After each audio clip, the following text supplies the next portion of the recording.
So we could end the course right there. If you execute on everything in your book launch calendar and follow the plan we've laid out, your book will have a successful launch, and it will generate attention for the book, for you, and for the ideas. But depending on what your goals are, that attention may not be enough.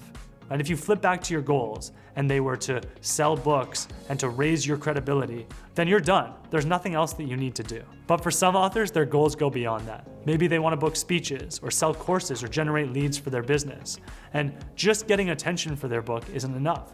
There needs to be somewhere that readers can land in order to convert into these other opportunities. If we think back to some of those goals we talked about in an earlier video, someone like Walker wouldn't have been able to sell courses if he didn't have a website, right? People aren't just finishing the book and PayPaling him money. The book needs to encourage them to take some next step, and they need somewhere to land in order to continue their relationship with you. So flip back to your goals and think about what else needs to be in place in order to turn all of the attention and awareness you're generating with your launch into the goals that you actually want to accomplish. Now, this isn't something I would put on your book launch calendar. This isn't really a part of the launch, but I wanted to cover it to make sure that you understand everything that needs to go into making sure your launch is successful and you don't have any other loose odds or ends when you finish this course. And so we like to refer to this platform as an author ecosystem. And author ecosystems can take many forms, right? Someone like our author, David Goggins, his main platform is his Instagram. Someone like Joe Rogan, his main platform is his podcast.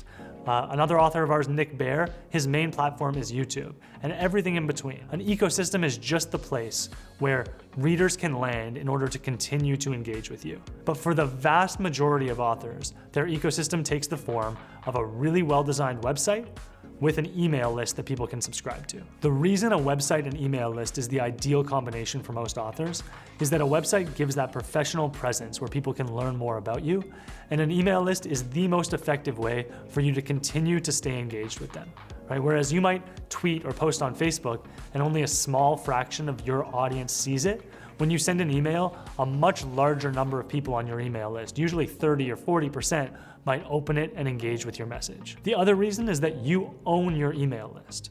There was a lot of challenges that authors had a few years back as Facebook started to restrict the number of people in your audience you could reach without paying for ads. With an email list, you always own your audience, so you don't need to be concerned with a platform trying to squeeze money out of you in order to engage with them. Now, obviously, this isn't a web design course, but I'm gonna link a few author ecosystems that we've built in the resources so you can get a sense for the types of websites that you might want to have and the types of opt-ins that you might use to engage people to get them onto your email list. We usually use Squarespace to build author websites. It's really easy to use and it builds beautiful author websites right out of the box. For author email lists, we'll either use Mailchimp or ConvertKit.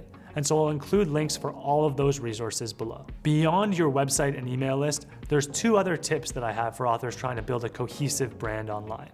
The first is to make sure that your social media platforms align with your website and brand. I've included a LinkedIn optimization doc that we share with some of our authors below that walks through how to make sure your LinkedIn profile aligns with the brand of your book and puts your best foot forward. And you can replicate this advice on other social platforms as well. The second piece of advice is a little counterintuitive, and it's leveraging your email signature.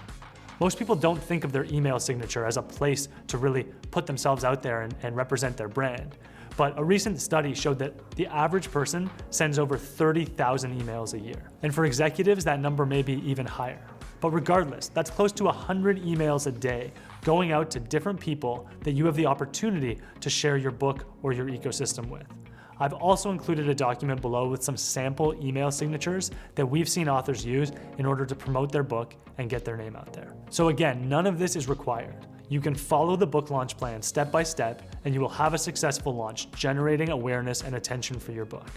But if your goals require that people engage with you in some deeper way and not just read the book, you'll want to do some thinking about your ecosystem and how you're going to convert book readers into the relationships that you ultimately want to have with them to achieve the goals that you want.